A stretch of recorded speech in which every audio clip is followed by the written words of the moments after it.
अस्सलाम वालेकुम। आज की जो वीडियो है वो ट्रिब्यूट भी है और उनकी ज़िंदगी से सीखा हुआ एक सबक भी। जेन गोडाल का नाम अभी कुछ दिन पहले उनकी डेथ हुई थी और वो जो थी वो एथोलॉजिस्ट थी और ख़ासकर वो प्राइमेट्स यानी बंदरों के ऊपर और बंदरों में भी चिंपैंजी के ऊपर उनका रिसर्च वर्क बड़ा मशहूर हुआ और उन्होंने काम भी किया। अंग्रेज़ों में कुछ ऐसा होता है कि जो माँ बाप को पसंद होता है वो इनिशियली तौर पे, और हमारे भी ऐसे ही होता है कि जो चीज़ हमें पसंद होती है वही हम अपने बच्चों को उसी के तोहफे, बेडशीट्स और उसी के ही चीज़ें हम बचपन में देते हैं। इसी तरह जेन गोडाल को भी उनके पेरेंट्स ने उनको चिंपैंजी की चीज़ें उनके बचपन में उनको दी, उनके खिलौने उनको दिए, वो उससे बड़ी लगन हुई और जो बड़ी हुई उनको चिंपैंजी से मोहब्बत हो गई। उन्होंने अपना ग्रेजुएशन नहीं की, उन्होंने अपना सिर्फ स्कूल किया। स्कूल करने के बाद ना उनके पास मास्टर्स की डिग्री थी ना उनको ग्रेजुएशन थी, पर वो एक जगह पे काम कर रही थी और उन्होंने उसी जगह पे काम करते करते उनका चिंपैंजी के अंदर इंटरेस्ट हुआ और उन्होंने उस पर वर्क करना स्टार्ट किया। और फिर उनको कैम्ब्रिज यूनिवर्सिटी ने उनको चिंपैंजी के अंदर पीएचडी डिग्री उनको दे दी गई। उन्होंने उस पर वर्क किया, रिसर्च किया और उनको पीएचडी डिग्री मिल गई। अच्छा, जेन गोडाल की जिंदगी जो थी उन्होंने पूरी जो है वो अपनी प्राइमेट्स चिंपैंजियों के लिए सर्व करी।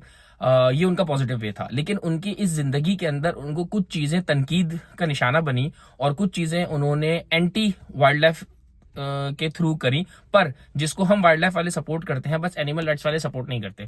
लेकिन इत्तेफाक ऐसा था, उनकी खुशनसीबी थी, उनकी गुड लक थी कि ये चीजें उनकी जिंदगी में ज्यादा बड़े रोड़े नहीं अटका पाई, लेकिन कुछ अरसे कुछ टाइम तक उनको ये प्रॉब्लम फेस हुआ। उनका सबसे पहला एक चीज था कि उन्होंने पहले ना नंबर कोड अलॉट होते थे वाइल्ड लाइफ में या एनिमल्स में, कोड उनको एज अ नंबर दिया जाता था, एक कोड नंबर से उनको पहचाना जाता था। इन्होंने आकर नाम रखे।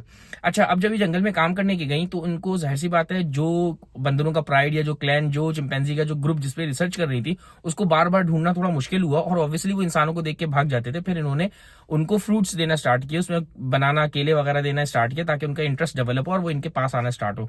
जिससे वहां पे ये चीज बात हो गई कि चिंपैंजियों को इंसानों से खाना लेने की आदत हो गई। जब भी कोई वाइल्ड लाइफ वाले टूरिस्ट को लेके जाते वहां पर, या फॉरेस्ट रेंजर्स वाले जब टूरिस्ट को लेके जाते, तो बंदर चिंपैंजी अपना नेचुरल जो उनका हैबिटेट था वो छोड़ के वो खाने के लिए आने लग गए। जेन गोडाल को प्रॉब्लम हुई, उन्होंने कुछ एनिमल्स वहां से चिंपैंजीज को अपने ट्रेनिंग सेंटर में बुलाया और फिर उस पर रिसर्च करी। यहाँ हमें ये सीखने को मिलता है कि आप वाइल्ड लाइफ में रह के, वाइल्ड में जाके उनके ऊपर उस तरह नहीं रिसर्च कर सकते, उनको इस तरह नहीं पढ़ सकते, मजबूरन आपको उनको कैप्टिविटी में लाना पड़ेगा। ये जेन गोडाल ने भी की है बात।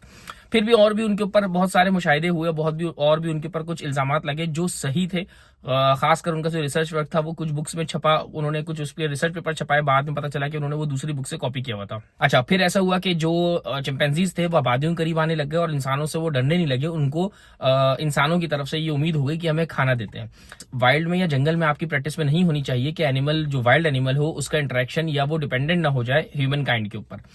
अच्छा, जेन गोडाल की एक बड़ी वीडियो बड़ी वायरल हुई थी जो इस चीज का सबूत था। उन्होंने एक अपनी चिंपैंजी को रिलीज किया, वो रिलीज होने के बाद उनके बाद गले मिलती है और वो फिर जाती है। बड़ा प्यारी सी एक इमोशनल वीडियो है। बंदरों को या चिंपैंजीज वगैरह को अगर आप अडॉप्ट कर लेते हैं और फिर आप इनको वापस जंगल में रिलीज करते हैं, ये उनके लिए ट्रॉमा से कम नहीं होता, क्योंकि वो आपको as a family, as a bond मान चुके होते हैं। और ये वही जानता है जिसने बंदरों के साथ काम किया हुआ है। लेकिन जब कोई बंदर या जब कोई चिंपैंजी को आप जब पालते हैं या ट्रेनिंग के लिए लेते हैं, तो उसके बाद उस बॉन्ड को तोड़ना बंदरों के लिए बड़ा मुश्किल होता है। तभी बंदरों को एज अ पेट बिल्कुल नहीं रखना चाहिए। ये मैं आपको अपने पर्सनल एक्सपीरियंस से भी बता रहा हूँ कि बहुत हार्ड होता है कि आप बंदर से एक बॉन्ड कर लें और फिर आप बंदरों को वापस छोड़ें।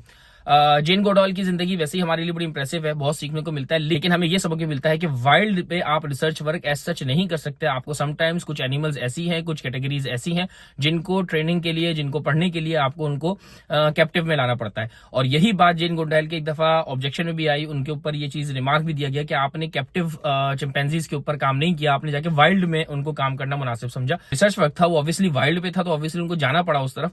लेकिन ये सारे जो ऑब्जेक्शंस उनके ऊपर लगे वो उनके गुड वर्क के अंदर आ गए और इतने ये मशहूर नहीं हुए। लेकिन अगर आप उनको, उनकी लाइफ पढ़ेंगे, उनके बारे में पढ़ेंगे, तो आपको ये सारे पॉइंट आउट उन्होंने उनके ऊपर रेज हुए थे वो आपको मिलेंगे। मेरा वीडियो बनाने का मकसद उनको खराज तहसीन पेश करना था, और दूसरा उनकी जिंदगी से वो पार्ट बहुत इंपॉर्टेंट है जो अक्सर लोग नहीं उठाते, कि आपको वाइल्ड से रिसर्च टाइम करते टाइम, वाइल्ड में जाना इतना आसान नहीं होता, वाइल्ड में वर्क करना इतना आसान नहीं होता। इसीलिए हम कैप्टिव एनिमल्स में वो वर्क और वो रिसर्च अपनी कंप्लीट कर सकते हैं।